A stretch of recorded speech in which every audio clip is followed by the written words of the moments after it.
Amables televidentes, muy buen día. Muchísimas gracias por acompañarnos. Hoy llegamos, Manuel, como tú y yo hemos acordado, al ombligo de la semana. Miércoles, Nelson Encarnación, Manuel Jiménez, Gregory Caimares hasta las 9 con ustedes. A usted les gusta el ombligo de la semana, a mí me gusta el viernes. Y el viernes, que es la cabeza ya. Será ya la punta. La punta de la semana. Buenos días, amables televidentes, buenos días, queridos compañeros. Aquí estamos con este compromiso que no nos obliga, ¿no? No, ese compromiso me obliga. No, eso es algo que nosotros asumimos voluntaria y muy diligentemente. Buenos días, amigos televidentes, buenos días Gregory, buenos días Nelson. Así es, nosotros tratamos de asumirlo sobre todo con mucha responsabilidad, que es lo importante, porque de esa manera podemos garantizar a ustedes que todo lo que informamos y comentamos lo hacemos de manera objetiva. Sí, señor. Bueno, señores, vamos a ver cómo está el tiempo. Hoy miércoles, este miércoles me perdí de una noticia importante que Gregory me quería dar, pero por estar con el teléfono en bajo, en silencio. Sí, me perdí de esa buena noticia. Como dicen los americanos, en mute. Pero Bueno, la recibí al llegar aquí. Te la dio aquí Sí, en persona. la recibí aquí, así que gracias de todas maneras. Miren, señores, este miércoles la onda tropical se ubicará próximo a la porción occidental de la isla, que junto a la vaguada en los niveles altos de la troposfera permanecerán generando desde horas matutinas hasta primeras horas de la noche actividad de aguaceros moderados a fuertes localmente, con tronadas y ráfagas de vientos aisladas hacia localidades del litoral costero caribeño, el noreste, zona del Cibao, así como el noroeste y la cordillera central, principalmente sobre las provincias de la Altagracia, Puerto Plata, Santiago, El Ceibo, La Romana, San Pedro de Macorís, el Gran Santo Domingo, Samaná, María Trinidad Sánchez, Monte Plata, Duarte, Espaillá, Santiago Rodríguez, Elías Piña y Dajabón. El Centro de Pronóstico Nacional del INDOME mantiene el nivel de alerta meteorológica ante el riesgo de inundaciones urbanas hacia la provincia siguientes: el Gran Santo Domingo y San Cristóbal. Dos provincias están en estado de alerta por posibles inundaciones. Hay que recordar que ayer, después del mediodía, llovió torrencialmente sobre gran parte del Distrito Nacional. Se vigila igualmente, dice el INDOME, dos disturbios asociados a una onda tropical, a ondas tropicales, la primera localizada a varios cientos de kilómetros al suroeste de las islas de Cabo Verde, posee una probabilidad de desarrollo de un ciclón tropical de un 70 en 48 horas y un 80% en 7 días. La segunda zona, próximo a la costa africana, presenta una probabilidad de 10% en 48 horas y de 20% en 7 días. Por la posición actual de ambos fenómenos, no representan peligro para la República Dominicana.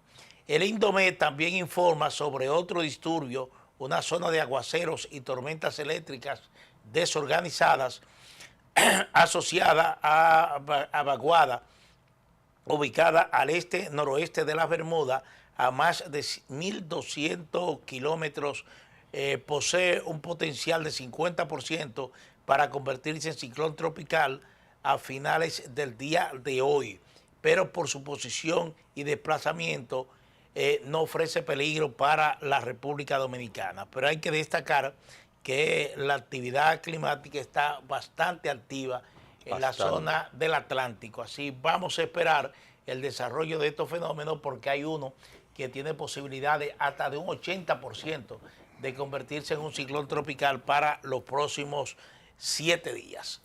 Y como está en Cabo Verde, y ahí es que nacen los huracanes que llegan aquí a esta parte del Caribe, del Atlántico, con ese potencial hay que vigilarlo. Bueno, Cuba ya ha comenzado a tomar medidas. A tomar medidas, sí. Como tú dices, hay que vigilarlo. Porque vigilarlo. Son tres fenómenos que están en el Atlántico, dos con buenas posibilidades de convertirse en ciclón tropical, hay otros que no.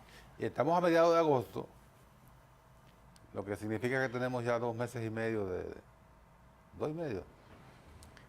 Sí, Sí, empezamos en junio. primero de Empezamos, junio, entramos en junio. Tenemos 2 meses y medio de la temporada de huracanes del Caribe y la cuenca del Caribe y el Pacífico, lo que nos corresponde a nosotros, el Atlántico.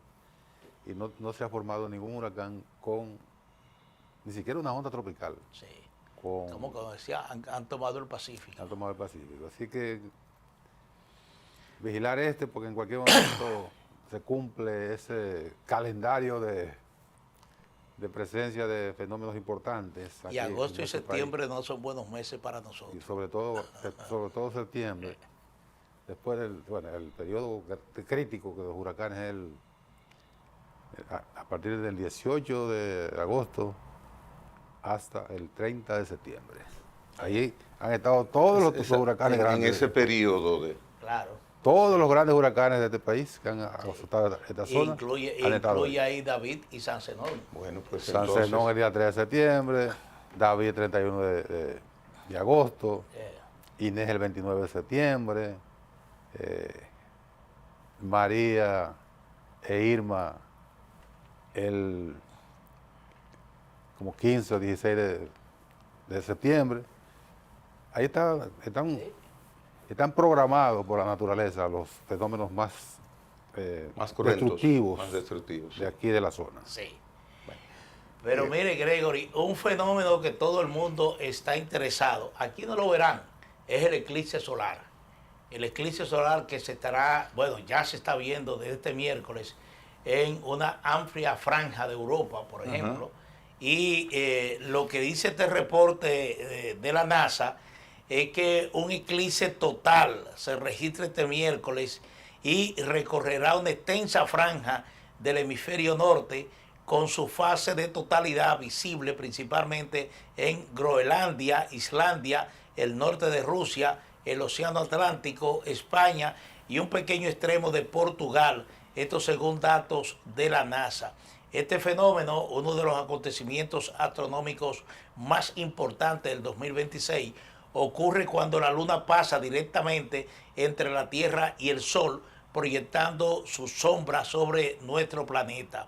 Las personas situadas dentro de la estrecha franja del umbral lunar podrán observar cómo el disco solar del Sol queda completamente cubierto durante un breve periodo. Ahí está. Eso ocurrirá en el día de hoy. Ahí lo tienen, sí.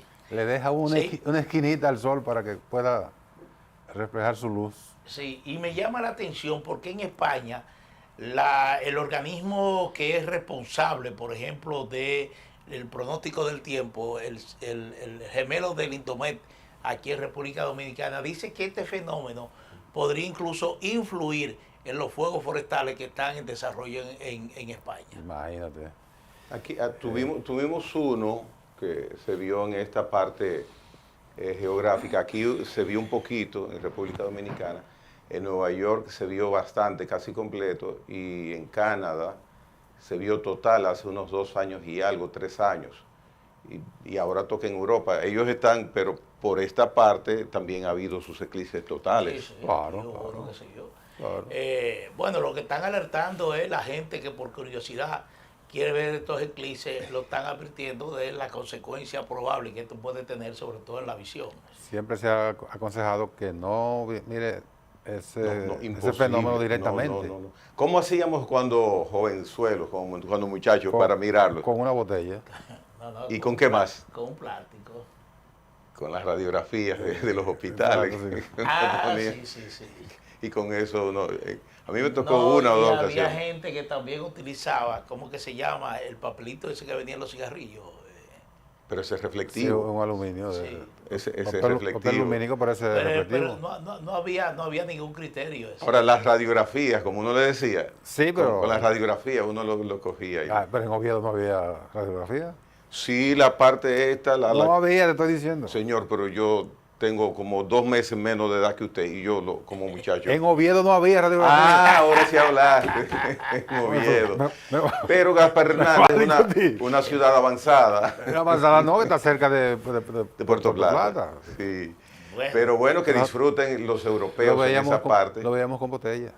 Que En también España. era peligroso. Porque Sí, muy era peligroso. cristal. Sí, no, con botella también yo llegué también a inventar. Pero ahora hay unos lentecitos como que se los regalan a uno cuando uno va a ver eso y uno se los pone y uno ve algo bien, como se ve en la Tú fotografía, sabes que bien agradable. la botella servía también para otra cosa. La botella se utilizaba como trompeta.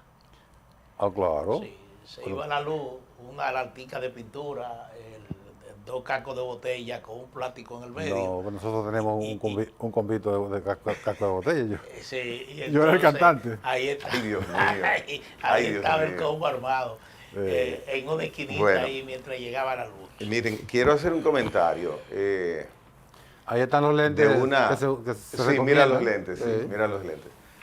Hay Bueno, en torno... eso que tú utilizas en el cine para ver películas Sí, en 3D. sí, En 3D, similares exactamente, en sí. 3D. Claro, la Mire, realidad virtual.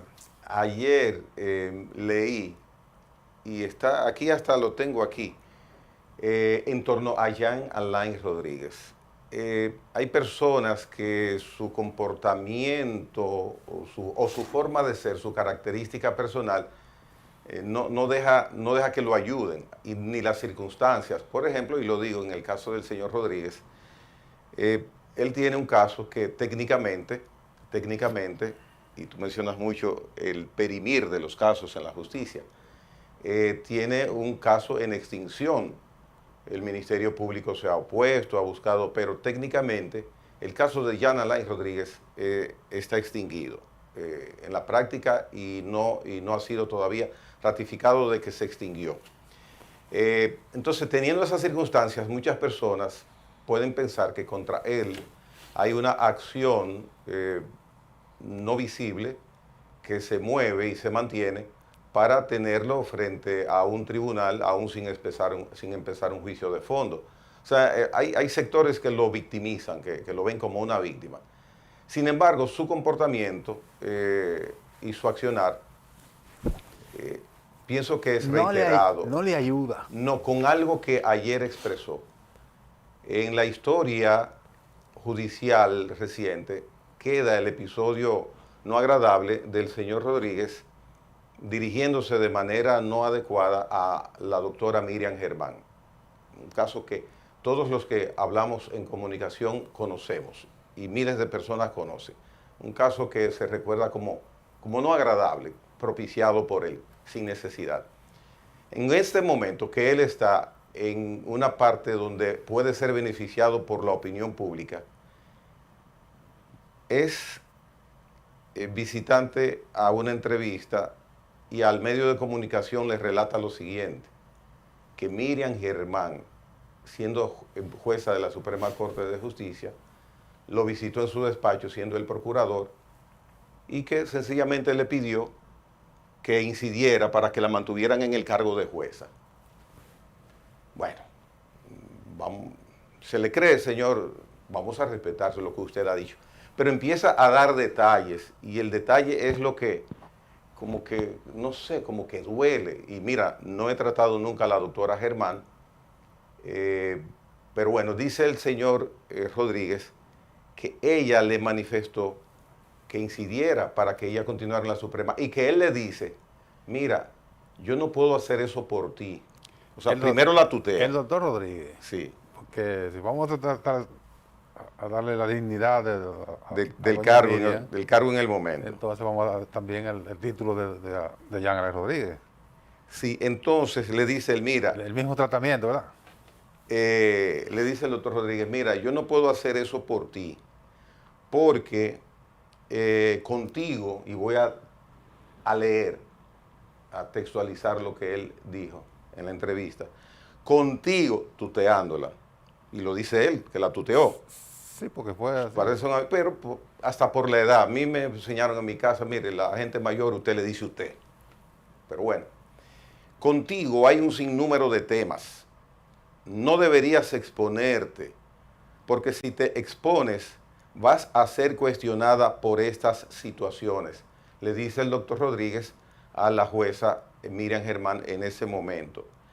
Entonces continúa él relatando ayer y dice que ella dijo que la doctora Miriam Germán le contestó: a mí no me importa, cuestiónenme. Ayer no, antes de ayer. Bueno, está bien, antes de ayer. Sí, Sí. bueno, Bueno, de ayer.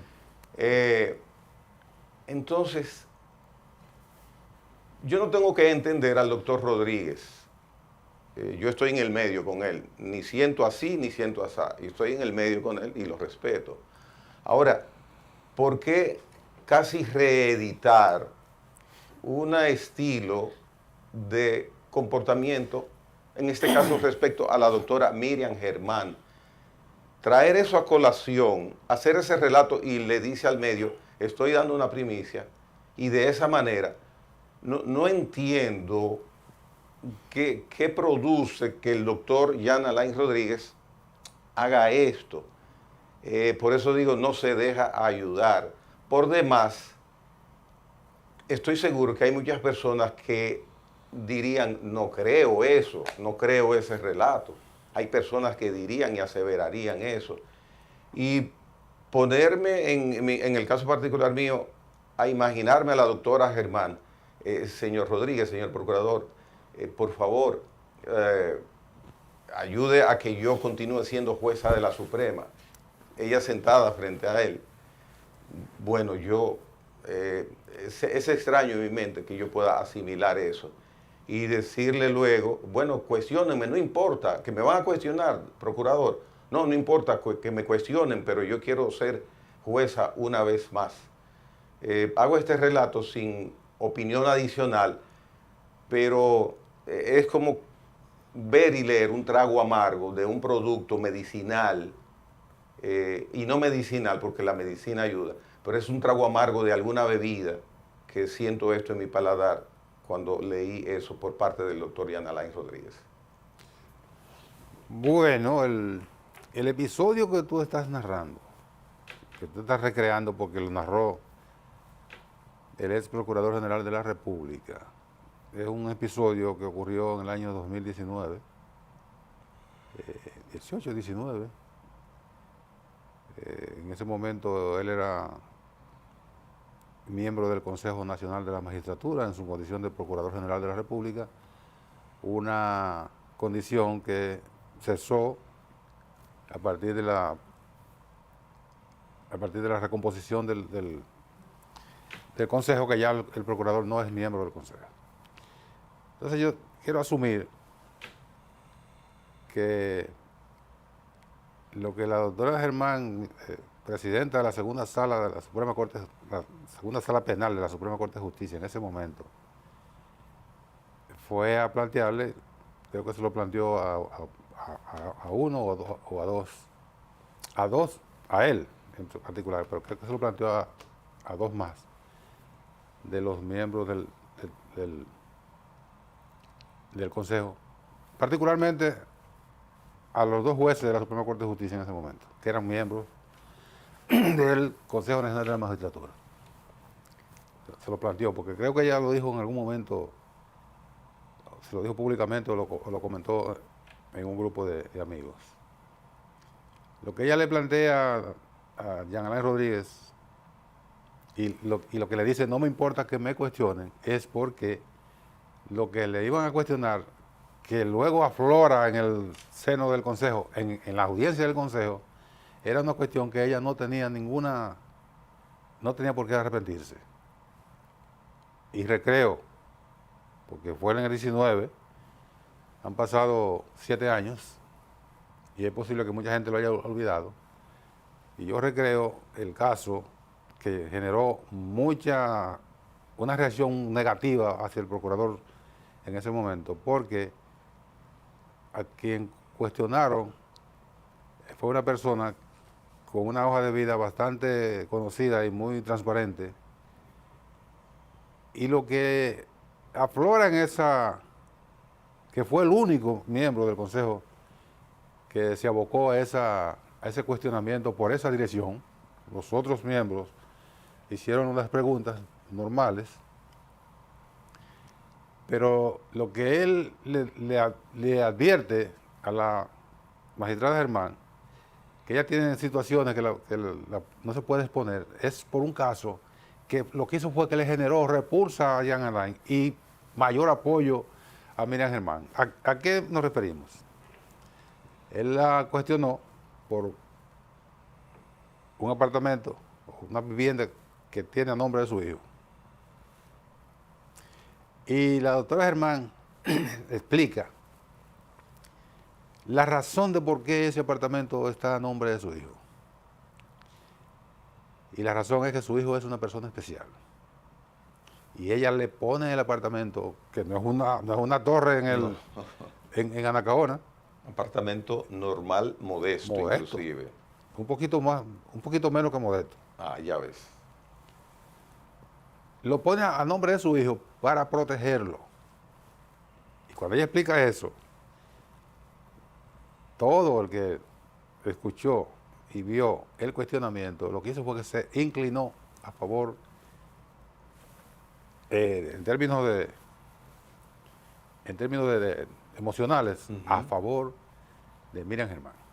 Y el magistrado trató de salirse después diciendo que no era un asunto personal, pero sí fue personal, porque cuando se cuestiona que usted tiene una propiedad a nombre de su hijo, no puede haber nada más personal que eso.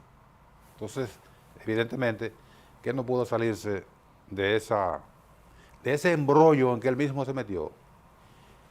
Y un dato relevantísimo es que el presidente del Consejo Nacional de la Magistratura, conociendo a Miriam Germán, no lo mandó a callar, sino que le hizo algún señalamiento al magistrado Jean Alain para que detuviera el cuestionamiento por la pendiente hacia donde iba. El presidente del Consejo de la Magistratura, que era el presidente de la República, se quedó igualito, como todo un simulador que ha sido Danilo Medina toda la vida, se quedó callado. Y media humanidad, él entró a Jean Alain Rodríguez por lo que hizo, y la otra mitad de la humanidad le entró a Danilo Medina por quedarse callado, cuando vio que estaban agrediendo a una persona que él conoce, la magistrada Miriam Germán. Lo que él relata ahora, él lo hace, yo creo que entendiendo que de esa manera él se quita ese peso que aún lleva en la opinión pública, entendiendo que cuando él plantea eso, diciendo que ella sabía que él la iba a cuestionar, quiere decir a la persona, a quienes nos están viendo y quienes todavía recuerdan ese episodio, está diciendo, mira, no fue un asunto de tipo personal. Ella me pidió, y además no fue una sorpresa, ella me pidió que la acompañara con mi voto y yo le hice ese reparo. El reparo que él le hizo en privado pudo haberse quedado ahí. Mira, no te exponga. Si hubiese sido una persona noble,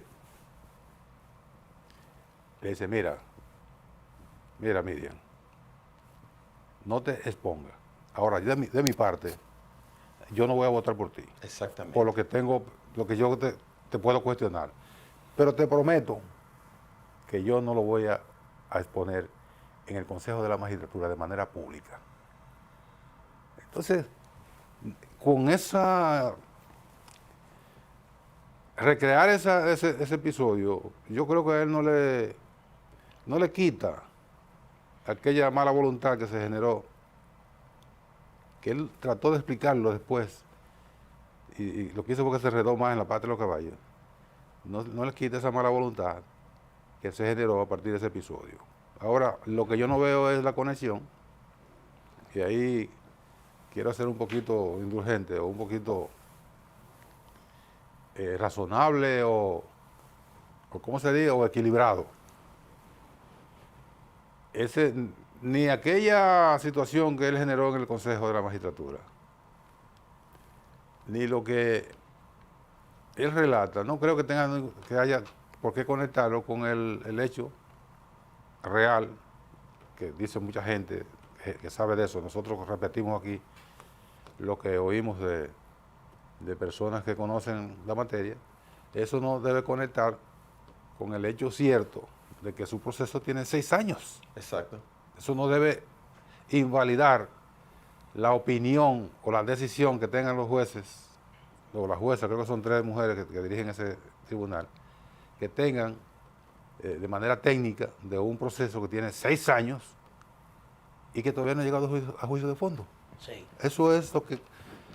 Así como él quiso en algún momento atribuir retaliación al proceso que se le inició en la gestión de la magistrada Miriam Germán como Procuradora General de la República, que quiso atribuir como que es una retaliación, una represalia o algo así.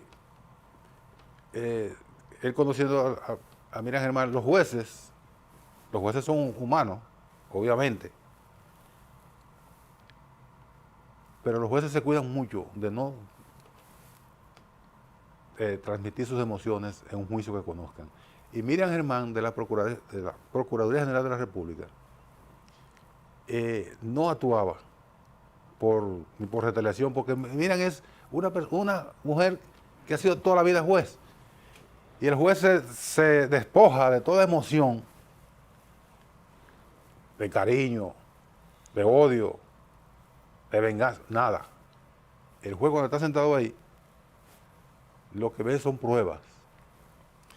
Y la Procuradora General de la República, que estuvo prestada como en ese cargo en el Ministerio Público, porque lo de ella es juez, no creo que actuara con venganza en ese proceso que se le abrió a Jean Alain Rodríguez, que sigue todo su curso, y que nosotros entendemos que las juezas que están a cargo de ese proceso deberían pronunciar la extinción sin miedo a lo que le pueda venir, la andanada que le vendría del Ministerio Público y de algunos sectores que entienden que los jueces deben actuar o por aplauso, o por miedo a alguna embajada, o por ganar views y ganar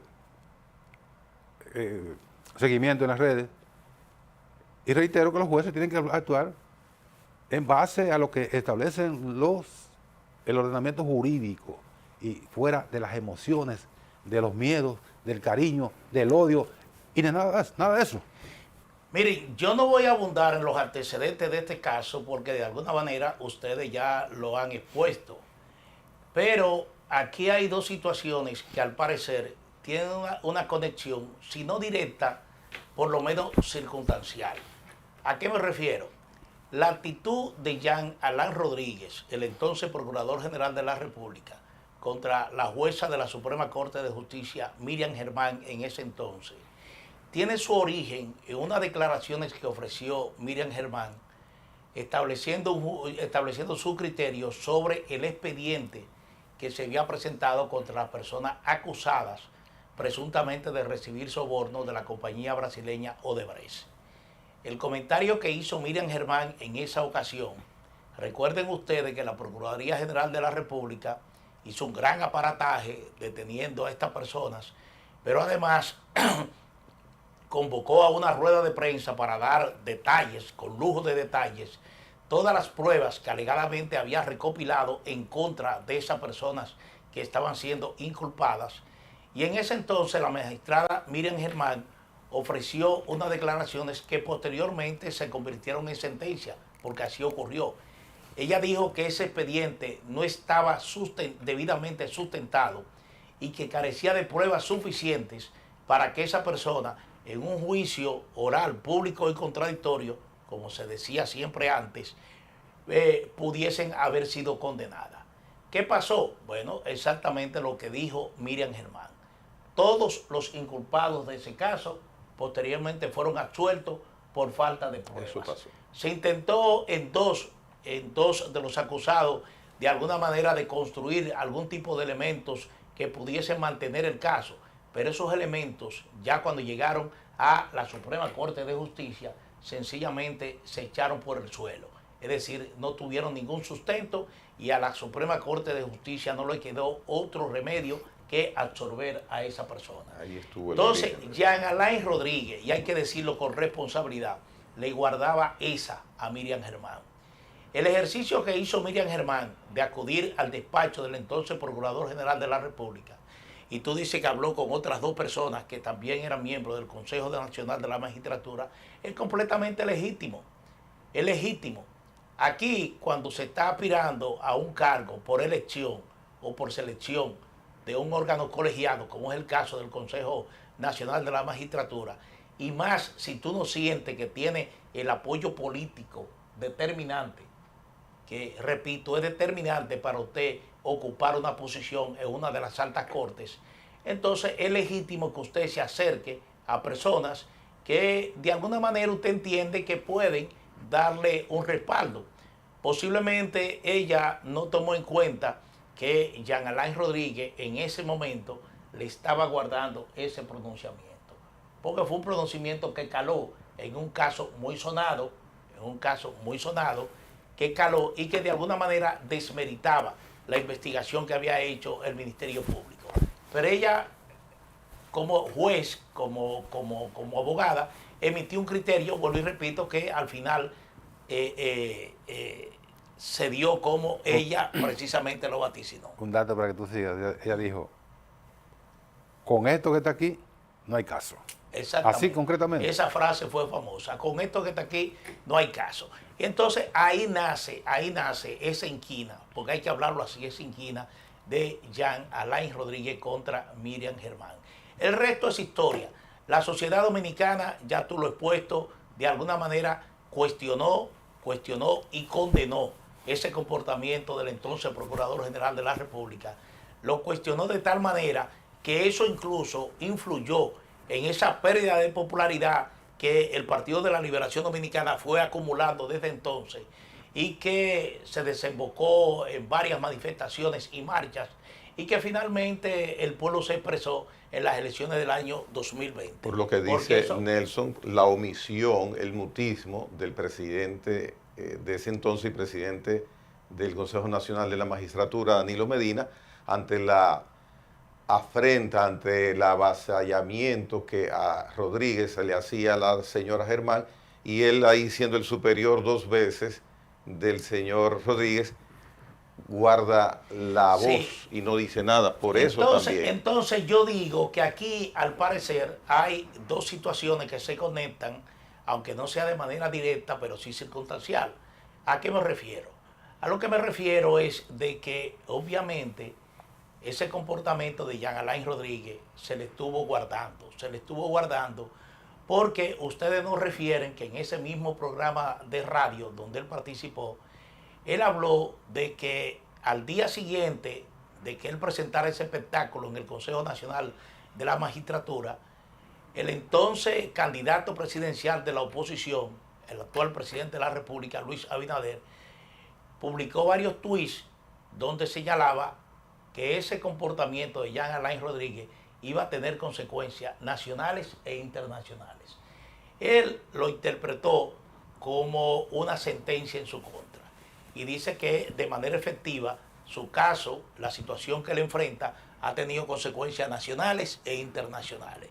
Se le suprimió el visado de los Estados Unidos a él y a su familia, y él está envuelto en un proceso que ya tiene 6 años y que ahora está pendiente de una decisión de una corte colegiada donde va a determinar que declara la extinción de pena, la extinción del caso, o manda el caso a un juicio de fondo. Entonces, aquí lo importante es de que lo que hizo Jean Alain Rodríguez asistiendo a este programa radial fue precisamente tratar de presentarse como una víctima. Y aquí es que yo hablo de estas 2 circunstancias. Probablemente, la actuación de Jean Alain estuvo determinada por una retaliación, es decir, por un pique momentáneo que sufrió cuando escuchó esa frase de Miriam Germán de que aquí no hay caso. Y muy probablemente es que ese comportamiento de Jean Alain Rodríguez le esté generando las consecuencias que hoy está enfrentando. Es posible que Miriam Germán, como Miriam Germán, no estuviese liderando este tipo de comportamiento desde el Estado, porque el Estado es el gobierno, el Estado es el Poder Judicial y el Estado es el Poder Legislativo. Entonces, este comportamiento desde el Estado contra Jean Alain Rodríguez se observó desde el principio que había una especie de inquina, había una determinación de que a ti hay que meter... O de pase de factura. Exactamente, que a ti hay que meterte preso. El comportamiento que tuvo el Ministerio Público y el comportamiento que ha seguido en el caso ya de la Administración de Justicia evidencia que algo hay contra Jean Alain Rodríguez. Estamos hablando de que primero se construye un expediente que hay que hacer 3 tomos. 3 tomos. 3 Es un tomos, caso... no. 3 tomos. 30. Pues son 12.375 páginas. Exactamente. El Un mismo expediente- Jorge Subero Isa dijo que es materialmente imposible manejar un expediente Entonces, así. solamente la construcción de ese expediente se evidencia alguna mala fe. Es decir, no es que los fiscales tengan que actuar con buena fe, pero los fiscales tienen que basarse precisamente en las pruebas Claro. que puedan documentar y que puedan debatir en el juicio. Entonces, evidentemente, un expediente de más de 12.000 páginas para un ejercicio de un Procurador General de la República evidencia claramente que hay algo hubo más allá de una buena fe. Entonces, lo que se está presentando en este momento es un caso que ya tiene 6 años en los tribunales y que se plantea la discusión de si lo que establece el ordenamiento jurídico de que un caso no puede durar más de 4 años, ¿son 4 años calendarios o son 4 años según lo que determine el juez? Esa es la pregunta que está en el aire, que está planteada. Yo siempre he dicho, bueno, si se está acusando, como ha hecho el Ministerio Público, de que la defensa de Jean Alain Rodríguez ha recurrido a muchos incidentes, ha presentado muchos incidentes tratando de prolongar el caso, aquí sencillamente cuando un abogado que establece su línea de defensa presenta un incidente, el juez tiene que fallar en un plazo determinado. Ahora, si el juez en cada incidente falla dentro de 3, dentro de 2 o dentro de un mes o dentro de 3 meses, es decir, se toma su tiempo para fallar, eso influye en el tiempo que va a durar el proceso. Y entonces eso es lo que ha pasado aquí. Lo que ha pasado aquí es sencillamente eso. El tema está, vuelvo y repito, ahora en determinar si aquí se dicta extinción de pena o sencillamente se manda el caso a un juicio de fondo, en cuyo caso habría siempre el debate de si se actuó correctamente conforme a lo que establece la ley en el caso de Jean Alain, pero de que en este caso sí se puso en evidencia algún grado de retaliación, sí lo hubo. Y él venir a refrescar con esta primicia, eso no lo ayuda para nada. En un momento que parte de la opinión dice que él está entonces siendo convertido en víctima por no aceptar que ya esté así, que no está extinguido su caso. Y entonces él se ayuda de esa manera. No, no se ayuda. Y cebarse contra Miriam Germán otra vez. Hay gente, bueno, yo no entiendo que él se ha cebado. Él ha dicho Entonces es una infidencia lo que él ha dicho, o sea, Sí, que ella fue a su pero es un despacho. Pero es un hecho de si ocurrió o no ocurrió, Ajá. deberá ¿Y en qué lo aclararlo ayuda? Miriam Germán. Pero Miriam Germán deberá aclararlo. ¿en qué lo ayuda para el hecho esto, es de que en cualquier este momento? cosa que él diga, cualquier cosa que Sobre él diga, Miriam Germán. ese caso, sobre lo que sea de esa audiencia del Consejo Nacional de la Magistratura, ese caso ya él no puede remediarlo. Es decir, él podrá decir lo que quiera y la sociedad siempre va a tener un criterio que lo cuestiona su conducta.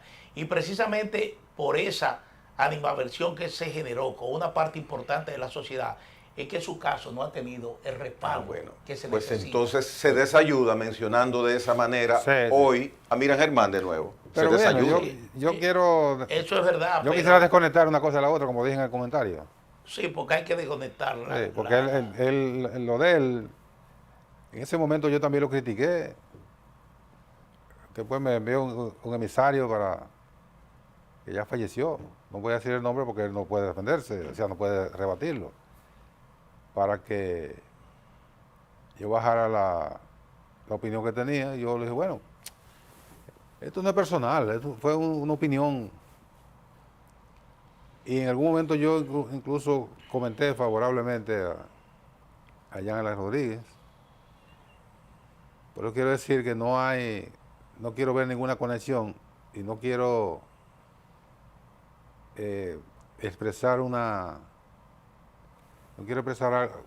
por aquello que fue criticado por todo el mundo. No quiero despojarme de la objetividad que me plantea el hecho de que según lo que uno ha podido investigar y según lo que han dicho aquí buenos abogados que hemos traído, si los jueces no actúan por miedo, están obligados a pronunciar. Es así. La extinción de la acción penal, en este caso de Jean Alain Rodríguez, 6 años después.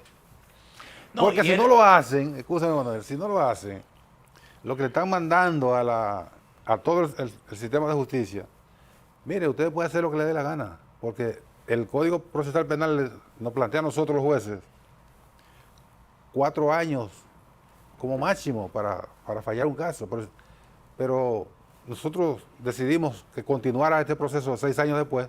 No, esa parte del código lo pueden coger y borrarlo porque no tiene ningún valor legal, no tiene ningún fundamento que cita algo que ha sido pisoteado, abriendo a un juicio de fondo para un proceso que tiene en investigación y en lo demás 6 años. 6 años. Mire, uno de los elementos fundamentales que sustenta un expediente de corrupción es el enriquecimiento ilícito.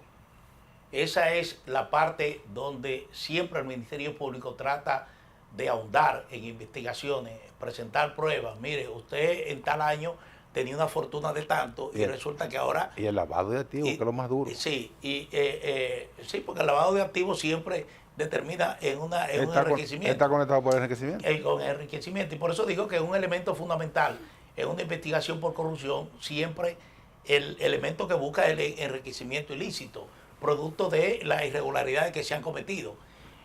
Él dice precisamente en esa misma comparecencia que el juez que tuvo a cargo el juicio preliminar de su caso ordenó la contratación de un perito para investigar su patrimonio y que, de acuerdo a sus expresiones, el perito le reportó al juez.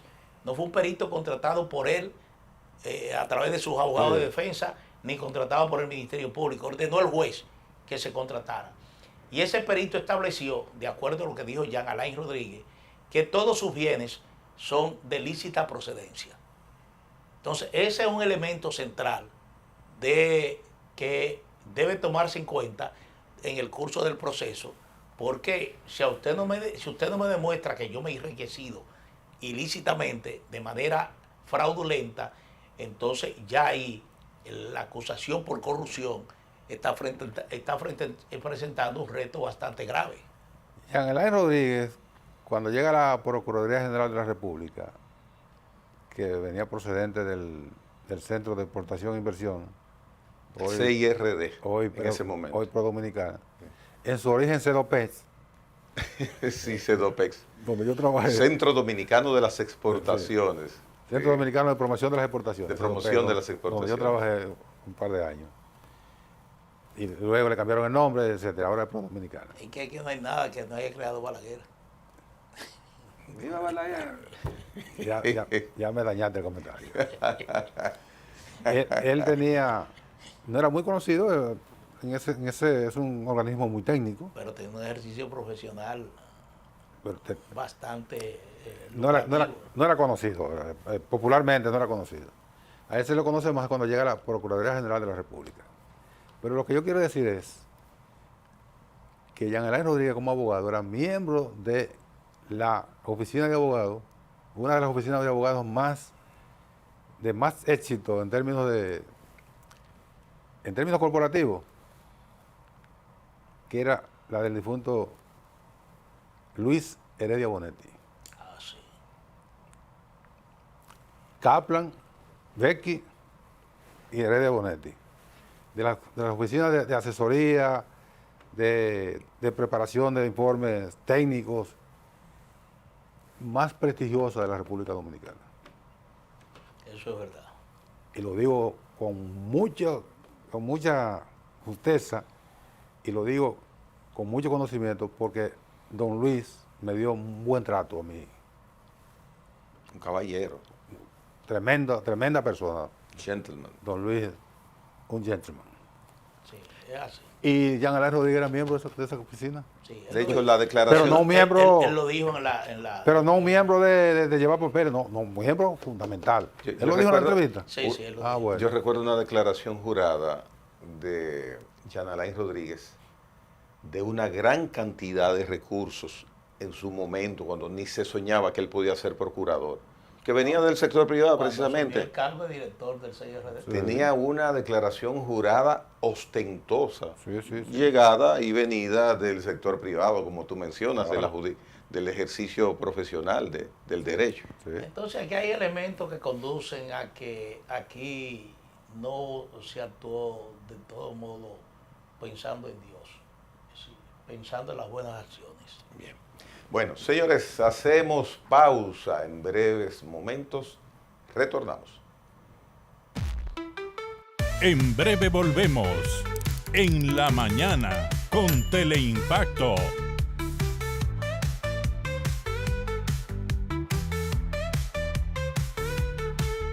Dominicana es Vamos, vamos. un lugar en el que no preguntamos cómo llegaste. Solo si te hicimos sonreír y querer quedarte un rato más. La felicitación de Abel condicionó ya a Leonel Fernández. Comentario, análisis, cobertura, los acontecimientos que impactan al país y al mundo con un equipo de comunicadores expertos. Propuesta de la noche, de 7 a 8 de la noche, por Teleimpacto.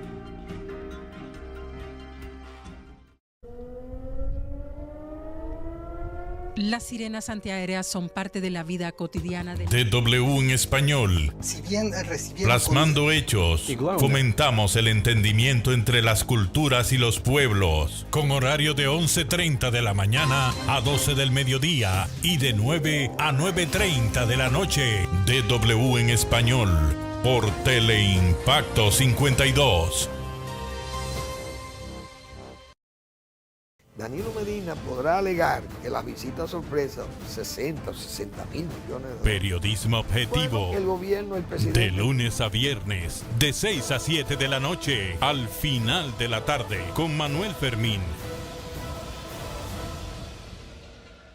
En la mañana con Teleimpacto. En la mañana con Teleimpacto, un espacio de análisis, entrevistas y comentarios sobre el acontecer nacional e internacional. Nelson Encarnación, Manuel Jiménez, Gregory Caimares, Graciela Fontaneto, especialista en medicina estética, y Argenis Viñas, hablándonos de cine. En la mañana con Teleimpacto, de lunes a viernes, de 7 a 9 de la mañana. También síguenos en YouTube.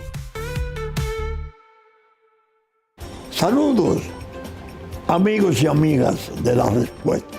Doctor Marino Vinicio Castillo, un agudo analista de la realidad nacional e internacional. Y que con la gracia de Dios esperamos estar con ustedes el próximo fin de semana.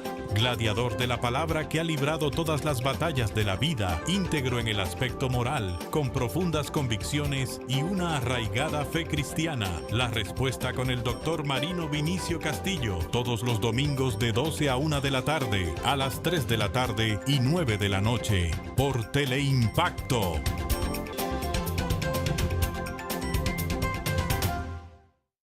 La cantidad de votos que saca Lo actual Trump de ahora. una forma diferente. Gregory Caimares, de 8 a 9 de la noche, La Hora con Gregory, de lunes a viernes, por Teleimpacto.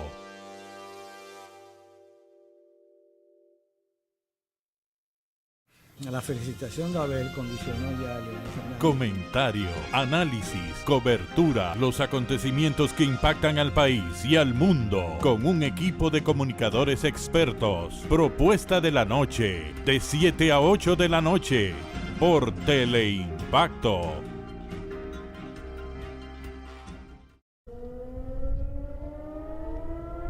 Las sirenas antiaéreas son parte de la vida cotidiana de DW en español. Si bien Plasmando hechos, fomentamos el entendimiento entre las culturas y los pueblos, con horario de 11:30 de la mañana a 12 del mediodía y de 9 a 9:30 de la noche. DW en español, por Teleimpacto 52. Danilo Medina podrá alegar que las visitas sorpresa, 60 o 60 mil millones de dólares. Periodismo objetivo. El gobierno, el presidente. De lunes a viernes, de 6 a 7 de la noche, al final de la tarde, con Manuel Fermín.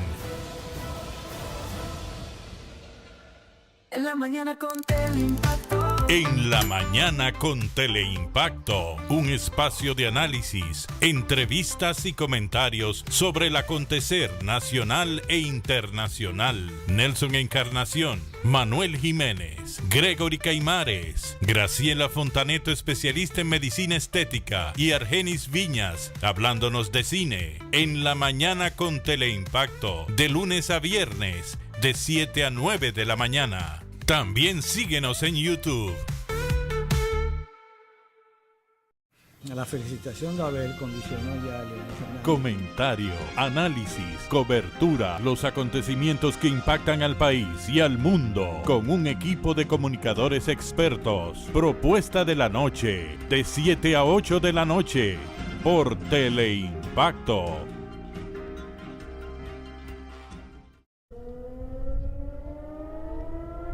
Las sirenas antiaéreas son parte de la vida cotidiana de DW en español. Si bien Plasmando hechos, fomentamos el entendimiento entre las culturas y los pueblos, con horario de 11:30 de la mañana a 12 del mediodía y de 9 a 9:30 de la noche. DW en español, por Teleimpacto 52. Danilo Medina podrá alegar que las visitas sorpresa, 60 o 60 mil millones de dólares. Periodismo objetivo. El gobierno, el presidente. De lunes a viernes, de 6 a 7 de la noche, al final de la tarde, con Manuel Fermín. Saludos, amigos y amigas de La Respuesta. Doctor Marino Vinicio Castillo, un agudo analista de la realidad nacional e internacional. Y que con la gracia de Dios esperamos estar con ustedes el próximo fin de semana. Gladiador de la palabra que ha librado todas las batallas de la vida, íntegro en el aspecto moral, con profundas convicciones y una arraigada fe cristiana. La Respuesta con el doctor Marino Vinicio Castillo, todos los domingos de 12 a 1 de la tarde, a las 3 de la tarde y 9 de la noche, por Teleimpacto.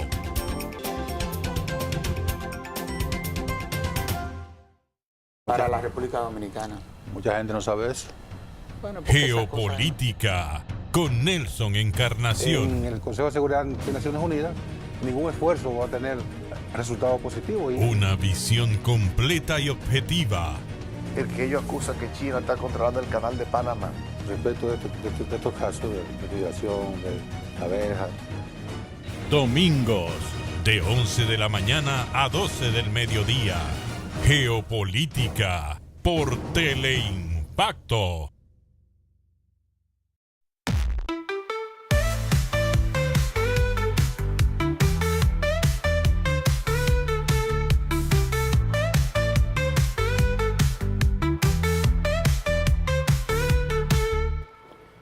Señores, en el Congreso la fumata se produjo en el día de ayer y hay... Mira, antes de eso quiero dar una noticia muy lamentable. ¿Qué pasó? Que nos afecta directamente a nosotros. Me acaban de informar que falleció el querido amigo Licho. Ok. Ay, Dios mío. Lamentamos Bueno, mucho. periodista, fue director de comunicación del Ministerio de Obras Ay, Públicas Dios mío. hasta recientemente.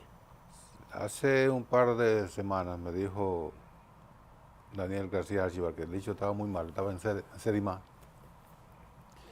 y que el hijo le había dicho que estaba muy mal. Sí, yo sabía. Anoche hablaba, se lo mencionaba porque era muy amigo mío, muy amigo. Inclusive yo compartí programa con él meses, años. Y anoche hablaba con mi esposa de eso, antes de anoche hablé con el doctor Ramón Ceballos, Manuel, nuestro mutuo amigo, y le dije, doctor, porque son vecinos, viven en un edificio contigo. Doctor, dígame del Licho, porque ya yo había hablado con el hijo hace 5 días y la situación, o sea, era previsible.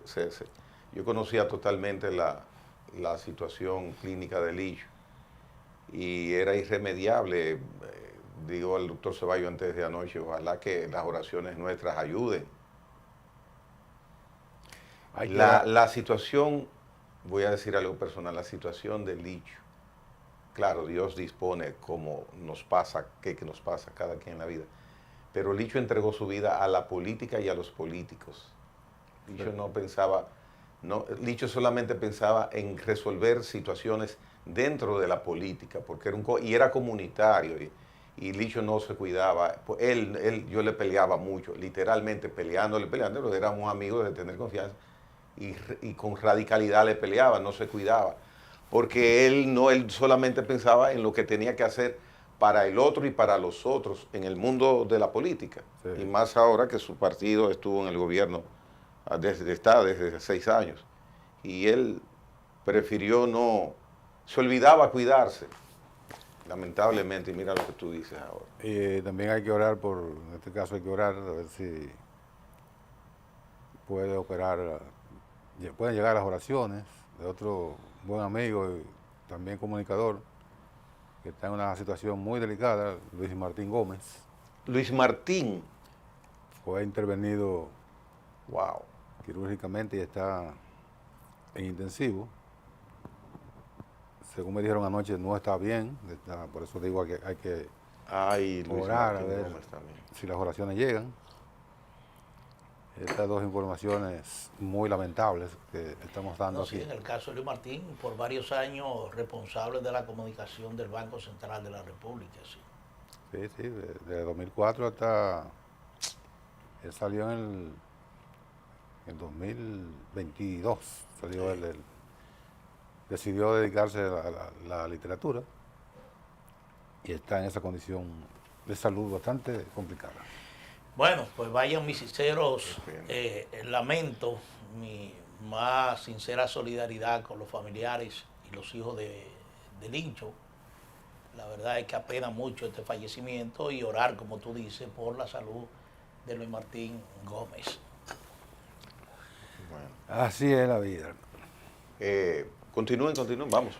Tú decías, usted decía lo del Congreso Nacional. El Congreso Nacional. Que hubo fumata, es decir, que ya se anunció quiénes van a presidir los bufetes de ambas cámaras. En el Senado de la República fue ratificado Ricardo de los Santos, senador de la provincia de Sánchez Ramírez. A pesar de la rebelión interna que estuvo enfrentando. Sí, pero la dirección ejecutiva del PRM resolvió el tema y lo resolvió hasta el 2028 porque ratifica a Ricardo de los Santos, pero al mismo tiempo anuncia a Alexis Victoria Yep para presidir el Senado en el último año de esta legislatura. El último año a partir del 16 de agosto del año 2027. Como se llama, una solución salomónica. Salomónica, que Salomón nunca no llegó a cortar el niño. No. Sencillamente fue una amenaza. Pero entonces resuelven eso en el presente y a posteriori. Pues ya se anunció el compromiso de llevar a Alexis Victoria Yep, que es el senador de la provincia de María Trinidad Sánchez, como presidente del último año, 27-28, en el Senado de la República. Y esa rebelión, que sí estaba muy armada, estaba bastante... Era un motín que había en un sector de la bancada del PRM. Bueno, lo resolvieron así. En los hechos había 3 sectores. Había 3 sectores, pero el de Alexis, fundamentalmente el de Alexis era el que representaba la mayor amenaza. Estaba para tirado para el monte. Ricardo de los Santos. Sí, entonces, en el caso de Pacheco, la Cámara de Diputados, ahí no hay rebelión, ahí todo tranquilo. Es un líder ahí. todo tranquilo. Y Pacheco el próximo domingo será reelecto presidente de la Cámara de Diputados por 7º año consecutivo. Sí. Y se habrá convertido entonces en el legislador que más tiempo habrá presidido la Cámara de Diputados, porque hay que por encima computar. ¿Cómo que se llama aquel durante los 12 años de Balaguer? Que resultó muy famoso en la Cámara de Diputados. Claro, Patricio Badialara. Duró varios años. Duró. Él y Nano Uribe coincidieron, Adriano Uribe Silva. En el Senado. En el Senado, que era... Hay muchísimas anécdotas. El resto del programa lo podemos pasar con las anécdotas de Nano Uribe. Lo llamaba Polibio Díaz, que era el... Ven, Gregory. El enlace entre el Congreso y el Poder Ejecutivo. El Poder Ejecutivo. Polibio Díaz era el... Por no decir entre Balaguer sí. y la dirección del Congreso. Polibio Díaz era el consultor jurídico del Poder Ejecutivo. Icónica figura. Icónica figura. Tiene un episodio. Estaba ahí con su corte debajo del brazo. A Polibio hay que dedicarle un libro entero. Un libro entero, sí. Y su hijo Polibio, que tiene igual nombre. Hace mucho que no veo a Polibio. Es Somos sobrino. muy amigos. Polibio, el banquero. Sí, el banquero. Sobrino. Bueno, sí, perdón. Él hace unos relatos sobre don Polibio. No, pero eso es una figura. Tremendo. Es una figura. Lo llamaba... No hagas un relato, por favor, que es muy visual. Llamaba a Nano Uribe al Senado. Ay. Que el presidente, el Ejecutivo iba a enviar un proyecto. Le decía más o menos qué era el proyecto. Y don Nano Uribe sometía el proyecto a discusión. El señor presidente va a enviar un proyecto de ley en esta dirección. Los que estén de acuerdo, lo aprobemos. Lo va a enviar. Todavía no ha llegado. Y después lo leemos. Don Nano Uribe, padre don Nano Uribe, de Adrianito Uribe Silva, de Adrianito Uribe y de Leda Uribe. En el caso de Alfredo Pacheco, todo el mundo esperaba esa ratificación porque Pacheco se ha convertido realmente en un líder en la Cámara de Diputados y tiene el favor tanto de los legisladores de su partido como de los legisladores de la oposición. La bancada completa. Él realmente ha tenido un desempeño exitoso al frente de la Cámara de Diputados. Es un político sobre todo pragmático y eso ayuda bastante, pragmático y abierto. Alfredo Pacheco está sentando un precedente que llama la atención, debe resaltarse, porque va a tener 8 años, el año entrante, él será también el presidente nueva vez de la Cámara de Diputados, eso no quepa dudas. Porque él quiere aspirar a la alcaldía. Él se está hablando con mucha insistencia de que él podría aspirar a la alcaldía del Distrito Nacional. Sí. Y el manejo de la Cámara de Diputados. La segunda vez que aspira al puesto. La tercera vez. Manejar la Cámara de Diputados es una tarea muy compleja, muy compleja. Uno no se lo imagina porque no ha estado en esos asuntos, uno no es legislador, pero es una situación compleja. Él ha sabido cómo manejarla, le ha repartido el pastel bien. Es compleja porque... Manuel, pero... me refiero a los presidentes de las comisiones.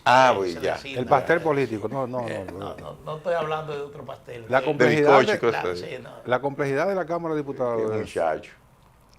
La complejidad de la Cámara de Diputados, que la tiene el Senado por un poquito menos, es que ¿cuántos son? Ahora, 190 diputados. No, son menos ahora, con la modificación. No, son para el 32. Es decir, la reducción es para el 32 también. 32. Que el presidente, que no entendí nunca que el presidente del Partido Revolucionario Moderno hoy día, Luis Abinader, líder de esa organización, presidente de la República, le dijera, miren, vamos a modificar la Constitución en este sentido para blindarla en el aspecto de la reelección, 40 diputados menos. No le hicieron caso. No, porque ahí están los intereses políticos. Al contrario, hay muchísimos diputados que están propiciando la creación de dos provincias. La creación de nuevos distritos también. Dos Por provincias. ejemplo, en la provincia de la Altagracia ya hay una iniciativa planteada que busca realmente una circunscripción adicional. ampliar la representación por la provincia. Una gran imagen hubiera dejado como logro la gestión de este gobierno que el presidente Luis Abinader lograra que tuviéramos 40 diputados menos por todas las razones del mundo. Yo quería decir que... No legislan en su contra ese. Yo quería decir que la complejidad de la Cámara de Diputados es que 190 cabezas allí para tú armonizar esos intereses. No importa que la bancada del partido de gobierno sea la mayoritaria. Eso ahí son caciquitos todos ellos. En el Senado opera también más o menos, pero por el número y el nivel de... Son menos, pero el Senado es más complejo dirigirlo. Pero Vicente Sánchez Varela, y yo estoy hablando de demasiados muertos últimamente, he mencionado como el último muerto que voy a mencionar.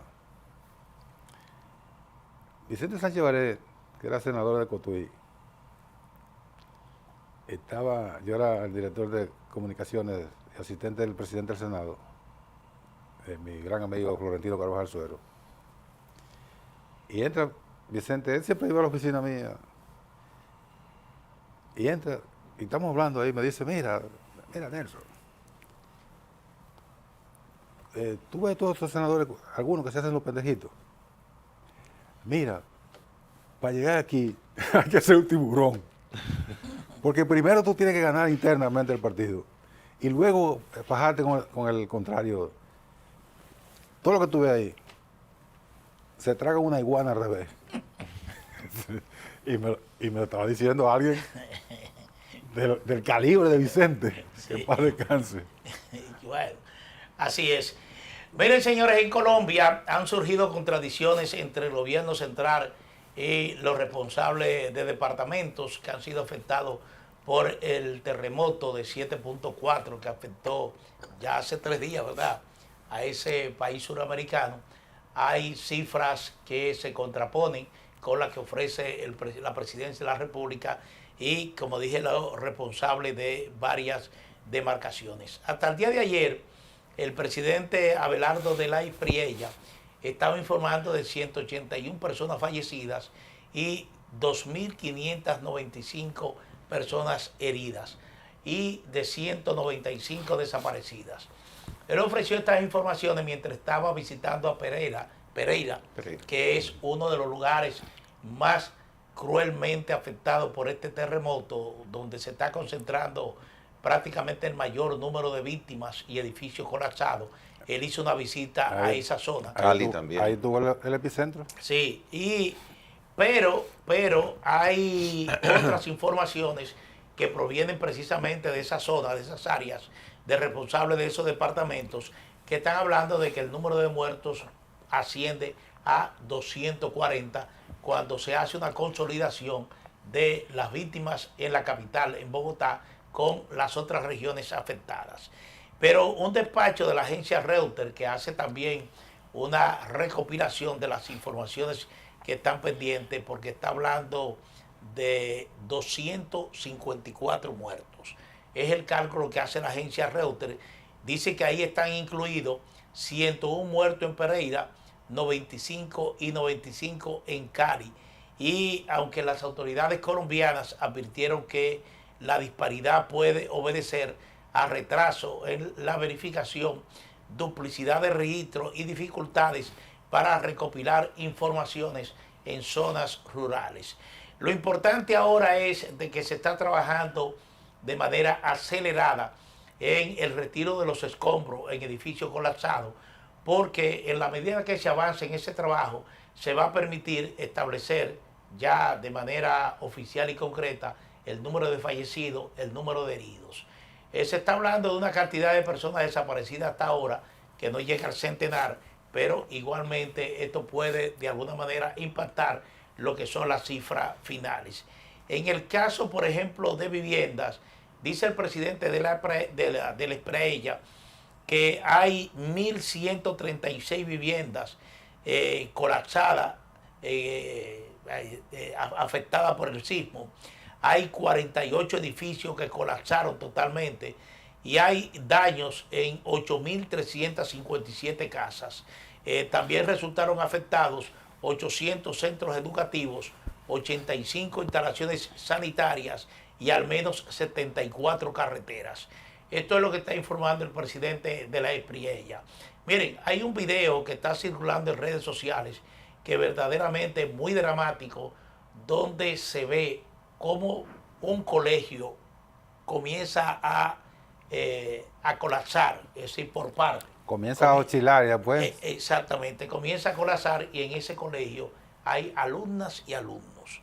Es decir, algo verdaderamente dramático que da, por ejemplo, una señal de la gravedad de este tipo de acontecimientos. No hubo de la tiempo naturaleza. no tuvieron tiempo de salir. Exactamente, verdaderamente dramático.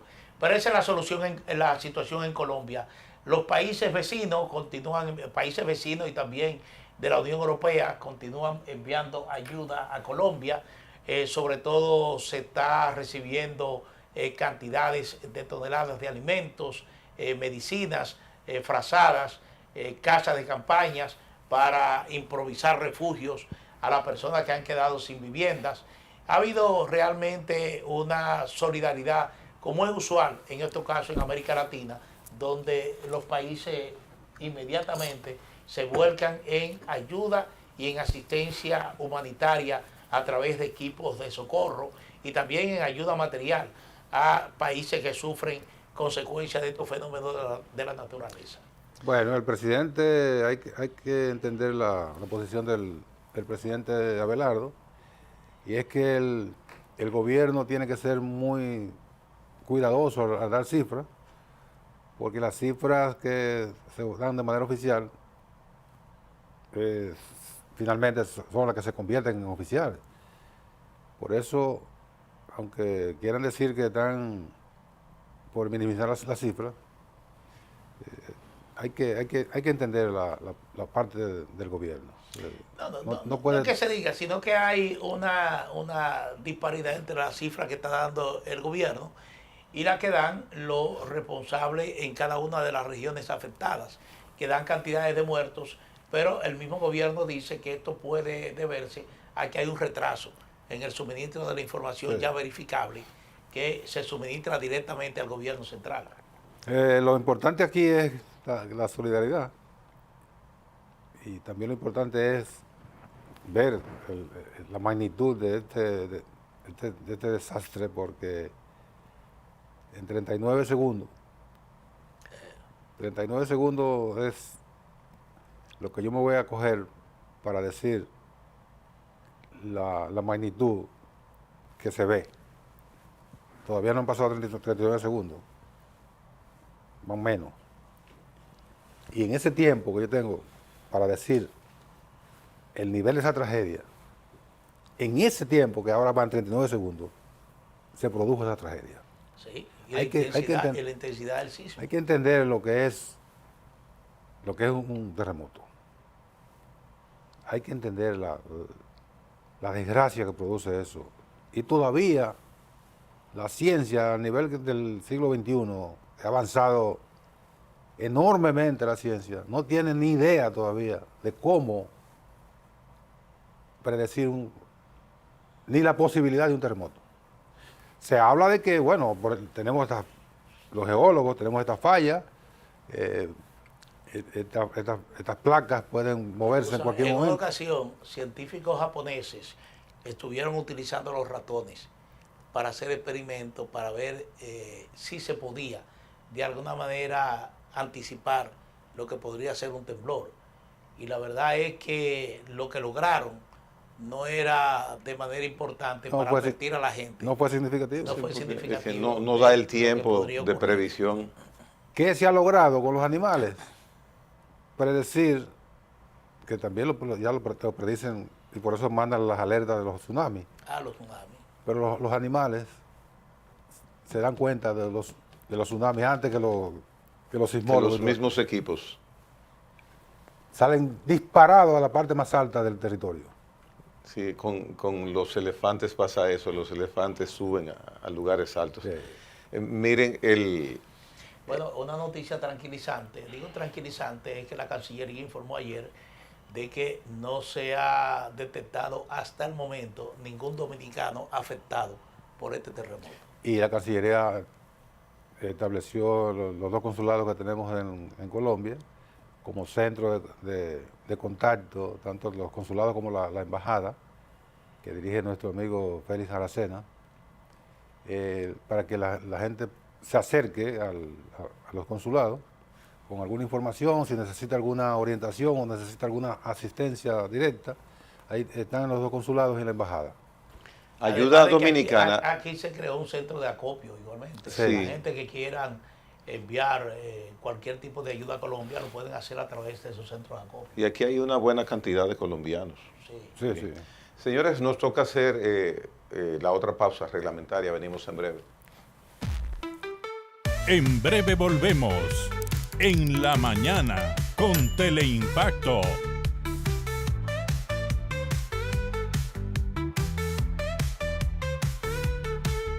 Dominicana es. ¡Vamos, vamos! Un lugar en el que no preguntamos cómo llegaste. Solo si te hicimos sonreír y querer quedarte un rato más. La cantidad de votos que Lo actual de una forma diferente. Gregory Caimares. De 8 a 9 de la noche. La hora con Gregory. De lunes a viernes. Por Teleimpacto.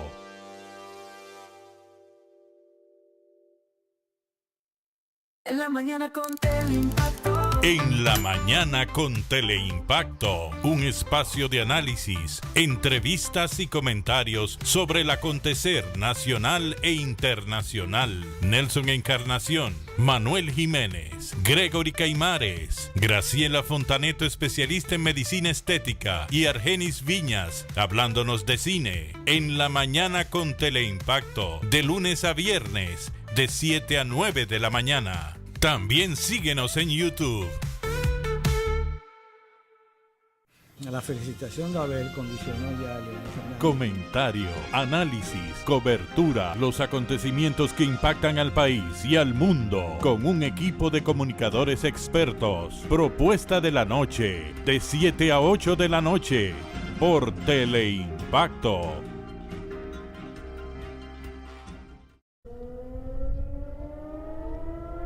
Las sirenas antiaéreas son parte de la vida cotidiana de DW en español. Si bien Plasmando hechos, fomentamos el entendimiento entre las culturas y los pueblos, con horario de 11:30 de la mañana a 12 del mediodía y de 9 a 9:30 de la noche. DW en español, por Teleimpacto 52. Danilo Medina podrá alegar que las visitas sorpresa, 60 o 60 mil millones de dólares. Periodismo objetivo. El gobierno, el presidente. De lunes a viernes, de 6 a 7 de la noche, al final de la tarde, con Manuel Fermín. Saludos, amigos y amigas de La Respuesta. Doctor Marino Vinicio Castillo, un agudo analista de la realidad nacional e internacional. Y que con la gracia de Dios esperamos estar con ustedes el próximo fin de semana. Gladiador de la palabra que ha librado todas las batallas de la vida, íntegro en el aspecto moral, con profundas convicciones y una arraigada fe cristiana. La Respuesta con el doctor Marino Vinicio Castillo, todos los domingos de 12 a 1 de la tarde, a las 3 de la tarde y 9 de la noche, por Teleimpacto.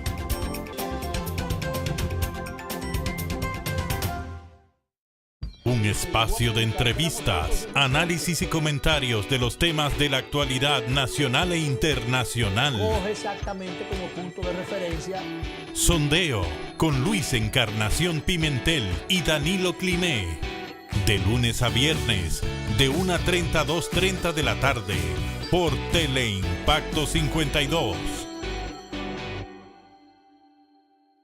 Conducido por el experimentado periodista Abigail Peña, conecta a los dominicanos con personajes destacados para hablar de actualidad, historias y momentos coyunturales del país y el mundo. La Hora de Abigail, de lunes a viernes de 3 a 4 de la tarde por Teleimpacto 52. Para la República Dominicana. Mucha gente no sabe eso.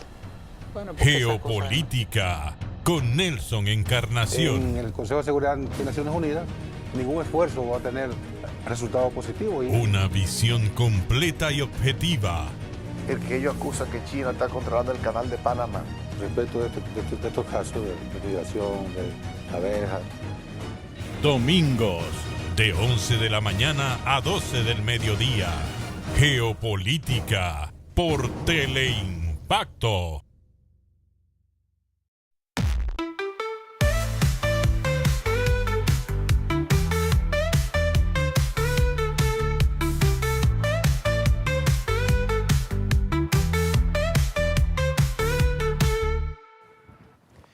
Miren, fuera de la particularidad de la admiración que siento hacia él como técnico, uno de los mejores técnicos de tránsito del país, la forma en que Onésimo González está manejando la parte que tiene que ver con la adquisición de autobuses, la parte que tiene que ver con las contrataciones que se hacen en la ONSA, que él dirige hace ya casi un año, es interesante.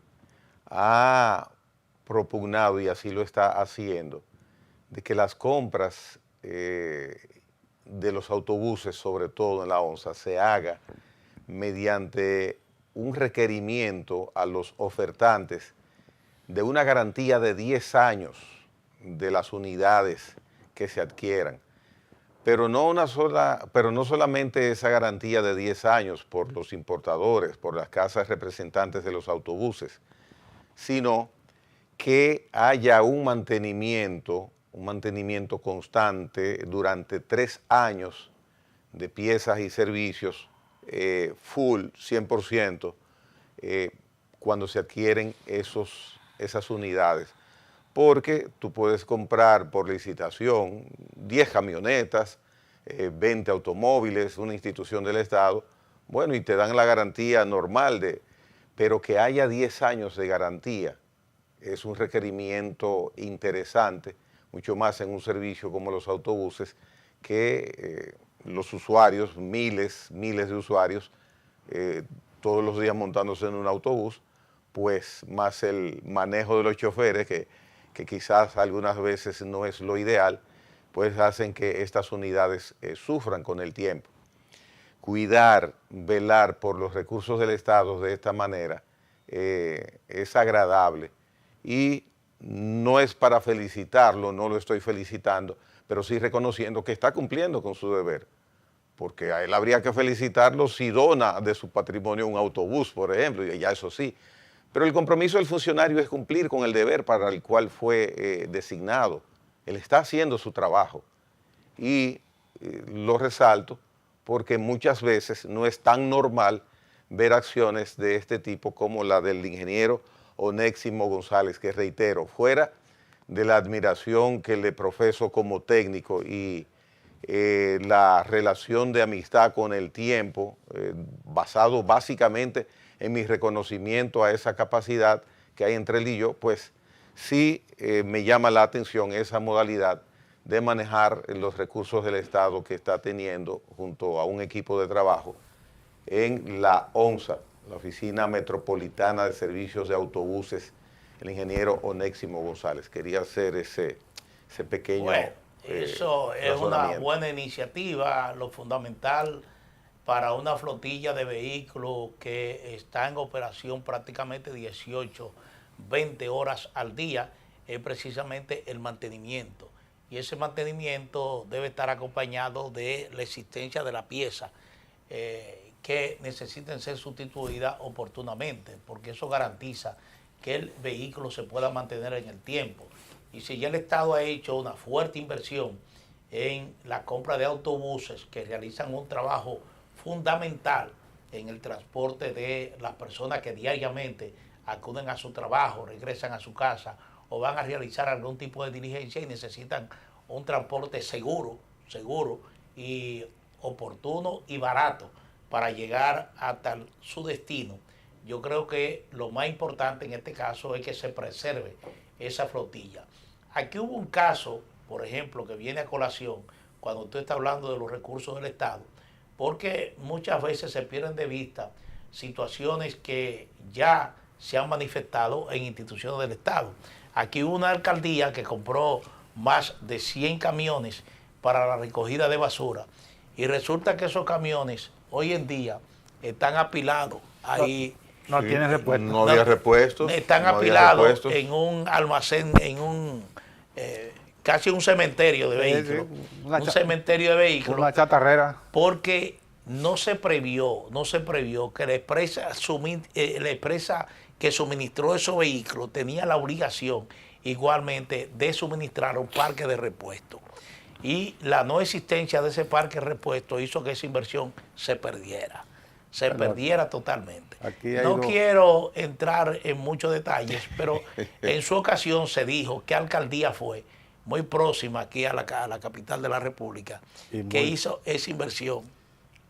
Y muy homónimo. Sí. Muy homónima sobre todo. Exactamente, sobre todo. Una alcaldía homónima totalmente. Quizá por eso no quiero entrar en detalles. Una alcaldía homónima de este programa. Sí, no, pero ya fuera de chercha fue una inversión totalmente descabellada. Sí.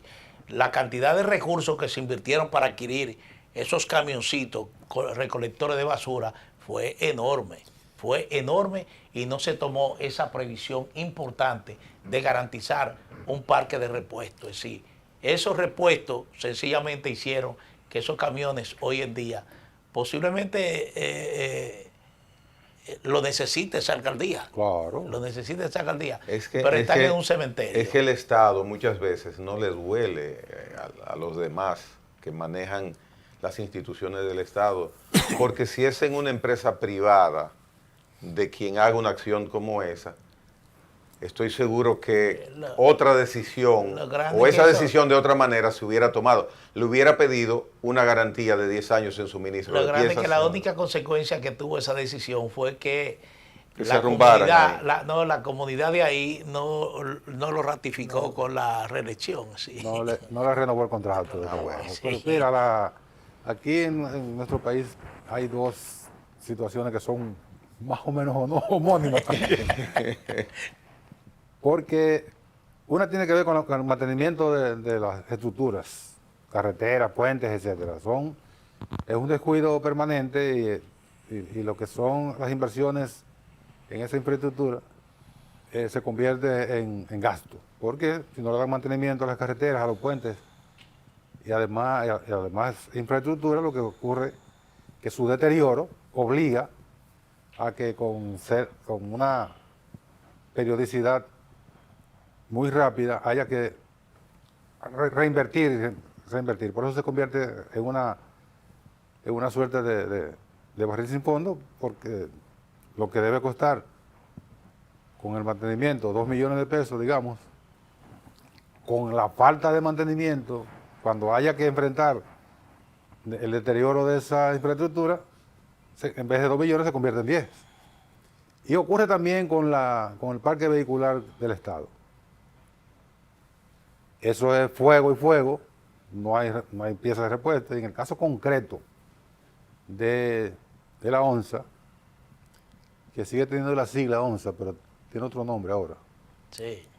Sí, tiene otro nombre. Tiene otro nombre. Porque ya se transformó en una empresa del Estado. Pública. Sí, una empresa pública. La costumbre que primó en esa institución, que ahora es una empresa, fue separaba un vehículo por falta de mantenimiento o por falta de piezas, chatarrizaban una unidad, le quitaban una pieza a esa y eso se iba convirtiendo en un círculo vicioso y aumentando el parque de vehículos abandonados que iban al cementerio. En los cementerios, sí. Sí, es un cementerio. Mira, le falta un diferencial, quítala. Llegó un momento que ahí lo que había era la carrocería, sin ninguna utilidad, porque esa mala costumbre de no prever tener un stock de repuestos y de piezas. Al final teníamos a la onza con 500 unidades en el libro, pero operativa había 150. El reto era chatarra ahí dispuesta en un cementerio, en un solar. Y esto le costaba al Estado Dominicano y a nosotros, a todos nosotros que somos el Estado Dominicano, una cantidad inmensa de recursos y una inoperatividad de la institución que al final lo que se convertía era un dolor de cabeza y una carga para el Estado Dominicano. Entonces lo que da origen a estos comentarios es la previsión de Onésimo González. Yo creo que esa es una buena decisión que debe ser imitada por los organismos que tienen que darle mantenimiento a las carreteras y caminos vecinales y puentes, etcétera, y las instituciones del Estado que tienen vehículos en la policía. Quítale la goma a ese, también ocurre en la policía, donde eso no ocurre en el ejército, porque los guardias tienen un comportamiento diferente. Pero eso es dale fuerte a esa camioneta y se paró, se fundió el motor, párala ahí. Sí. Mire, y todo es la política que se establezca, porque yo trabajé en una institución del Estado hasta agosto del año 2020, donde los directores tenían vehículos asignados y resulta que había una fecha donde ya estaba establecido que ese vehículo se necesitaba enviarlo a la casa para fines de mantenimiento y simplemente Transportación tenía la orden precisa del ministro de que ese día a usted se le avisaba 3 días antes, mire, tal día su vehículo se va a llevar para mantenimiento y ese día llueva, truene o ventee, el vehículo iba a mantenimiento. Es decir que muchas veces los responsables de instituciones públicas no adoptan decisiones de esa naturaleza que son políticas operativas que contribuyen en el bien de los bienes de la institución. Y eso es lo que ocasiona muchas veces que el Estado tenga permanentemente que estar invirtiendo en compra de flotillas de vehículos, sobre todo en instituciones que necesitan porque tienen algún tipo de labor de fiscalización y supervisión en pueblos del interior del país que necesita personal para trasladarse a esas demarcaciones para hacer su labor de supervisión y fiscalización y necesita un vehículo. Claro. Y entonces, si usted necesita un vehículo, pues preserve el vehículo que tiene. Porque muchas veces la orden no tiene que venir de allá arriba. La orden es del responsable de la institución. Yo tengo tantos vehículos y estos vehículos hay que darle mantenimiento. Si se dañó ese vehículo, sáquelo de operación, envíelo al taller por una semana, no importa el tiempo, pero usted está rescatando un bien del Estado. Y es penoso que los bienes del Estado, que a fin de cuentas son de nosotros, no se cuiden. Yo acabo de cambiar de vehículo después de 7 años de tener un vehículo que no era nuevo y ya ahora salí de él. En ese tiempo... Tú no cambiaste de vehículo. No, tú agregaste un vehículo. Sí. ¿Tú sigues con la guagua vieja todavía? Ya la vendiste. Ayer se la llevaron. Bueno. Y se me olvidó quitarle el tag de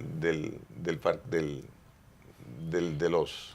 Bueno, ¿Cómo se llama? De los peajes. De los peajes. Yo lo envidio y yo quisiera decir lo mismo. No, bueno, por fin cambié el mío. Pero mira, no te hagas el chiquito para que te cargue.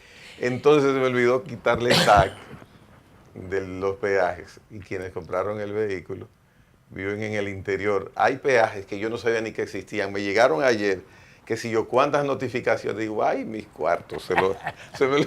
¿Y qué te iba a hacer? Ellos están no, porque yo le iba a quitar el tag para ponérselo al vehículo. Y se me olvidó. Porque ya eso, usted puede comprar uno para su vehículo ya. Bueno, pero de hecho estaba a mi nombre, ¿tú entiendes? Entonces, lo normal, y tenía, porque yo lo recargaba siempre y tenía buen recargo.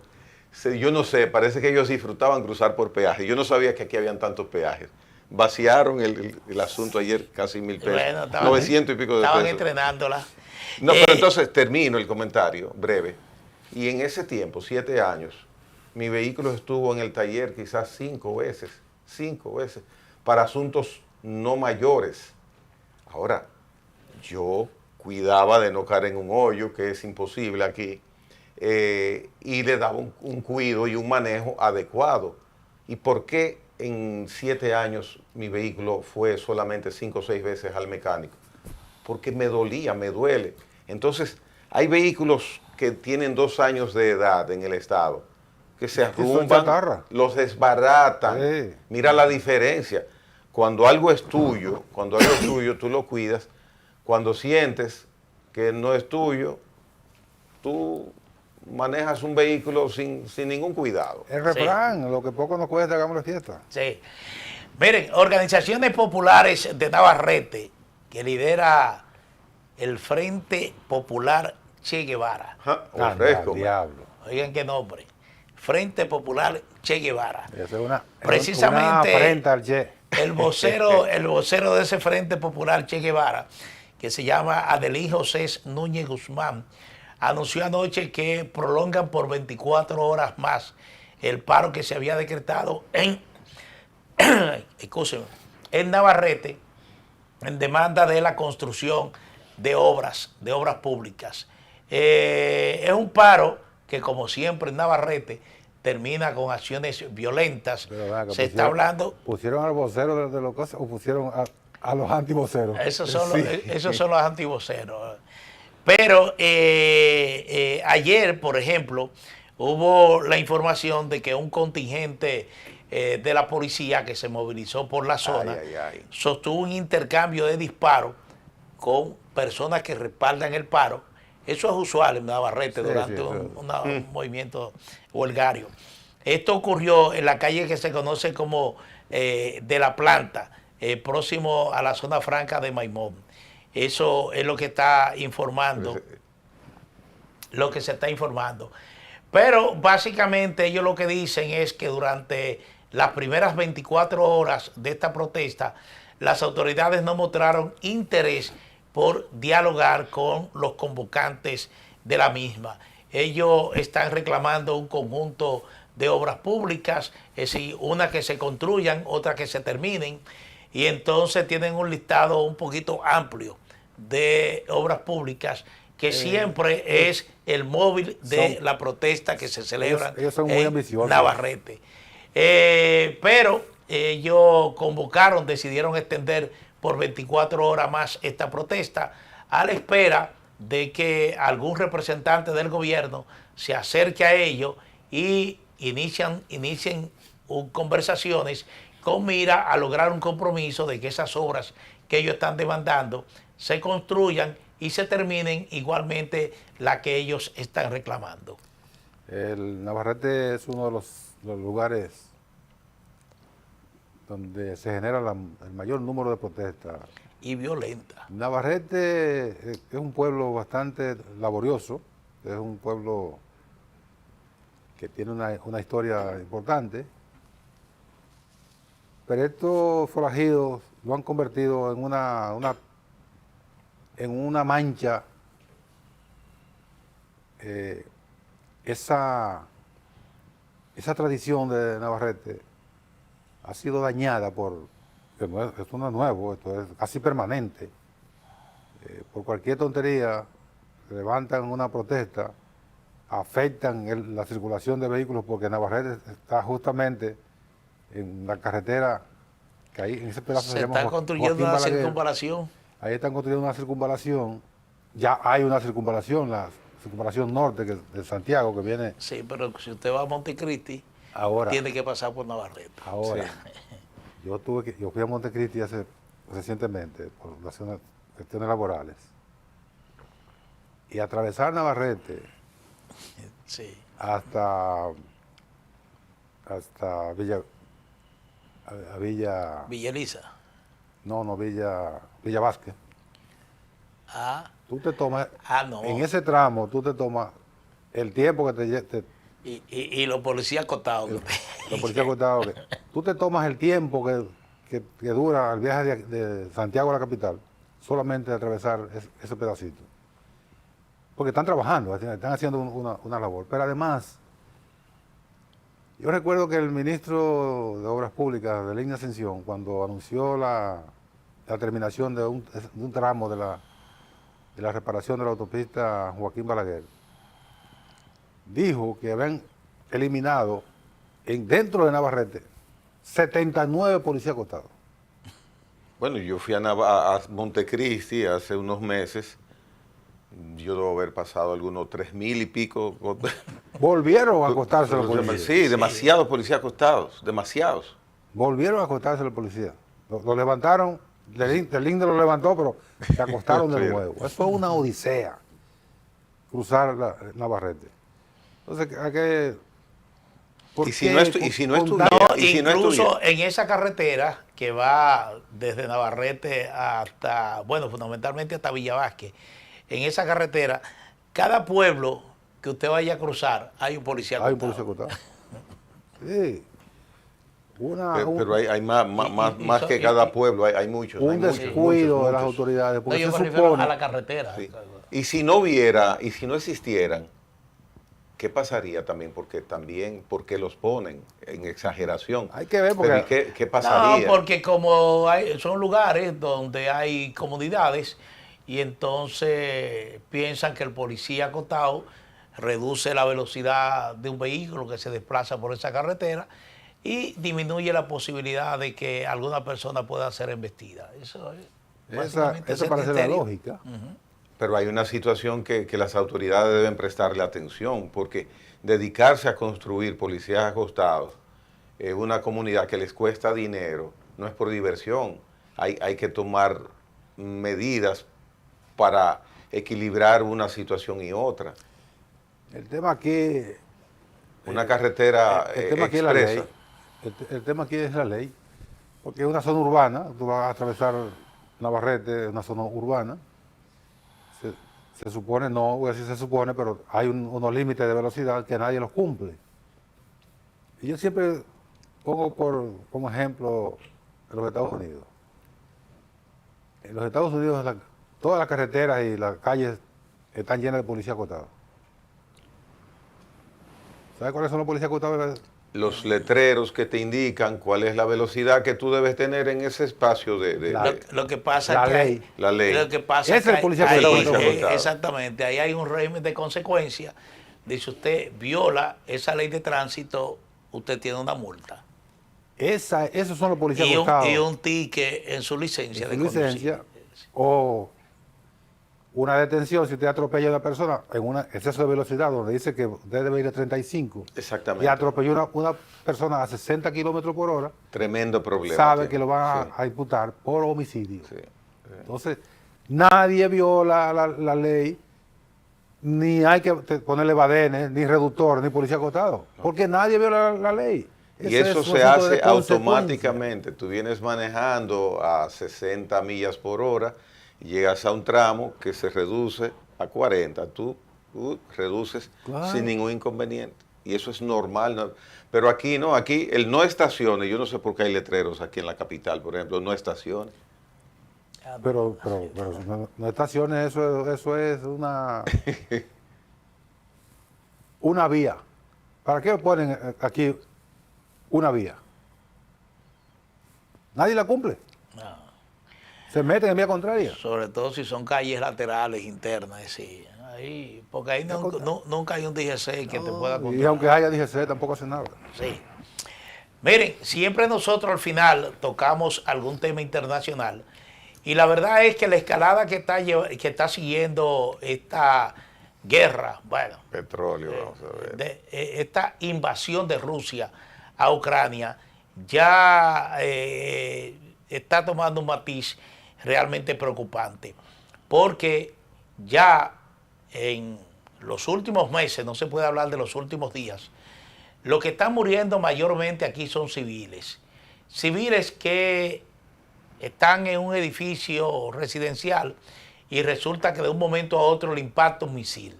Eso está sucediendo mayormente en Kiev con misiles que lanza Rusia, pero también Ucrania, como una manera de repeler los ataques rusos, está utilizando igualmente el mismo método. Está atacando también blancos civiles en Rusia y esto se ha convertido en una especie de deporte trágico cada día. Uno cuando amanece, que chequea los reportes de las principales agencias internacionales, se encuentran que un misil ruso impactó un edificio en Kiev, la capital de Ucrania, y hay 17 muertos. Al día siguiente uno encuentra que un misil o un dron de Ucrania atacó una refinería, una instalación de petróleo de Rusia, que es lo que Ucrania está utilizando más como estrategia de guerra en estos momentos, y resulta que hay 13 muertos que no son militares, son empleados de esa planta. Pero igualmente ha habido víctimas humanas, nada más y nada menos que en la capital de Rusia, que es Moscú. Incluso el Papa León XIV hizo un llamado en el día de ayer a ambos bandos para que detengan la muerte de civiles. Es un conflicto que sigue en un curso peligroso porque no hay indicación por ningún lado de que se vaya a producir algún intento de conversaciones directas, ya sea entre Estados Unidos y Rusia o entre Rusia y Ucrania de manera directa para lograr un alto al fuego. Es una guerra totalmente sin sentido. No tiene sentido esta guerra. En principio, el presidente Vladimir Putin justificó la invasión diciendo que habían pretensiones de que Ucrania pasara a ser miembro de la OTAN. Eso no ha ocurrido hasta ahora y ni siquiera estaba en la carpeta de la OTAN en ese momento. Otra queja de Rusia era de que Ucrania iba a pasar parte de la Unión Europea. Esto sí se ha hablado, incluso está en una lista de espera Ucrania para formar parte de la Unión Europea, lo que sería una alianza eminentemente comercial, política desde el punto de vista diplomático, pero evidentemente comercial. Yo pienso que eso va a esperar en el tiempo, de que Ucrania pase a la Unión Europea. Sí, eso tendrá que producirse en algún momento y obviamente Rusia no está de acuerdo con eso. Pero la verdad es que el conflicto se alarga sin ninguna ruta, sin ninguna hoja de ruta de una posible solución, y esto sencillamente lo que hace es que pone más en riesgo vidas civiles, porque ahora lo que se está produciendo, vuelvo y repito, son ataques tanto de Rusia como de Ucrania a instalaciones civiles, edificios residenciales que tienen como saldo víctimas humanas. Es muy lamentable. Hemos dicho siempre que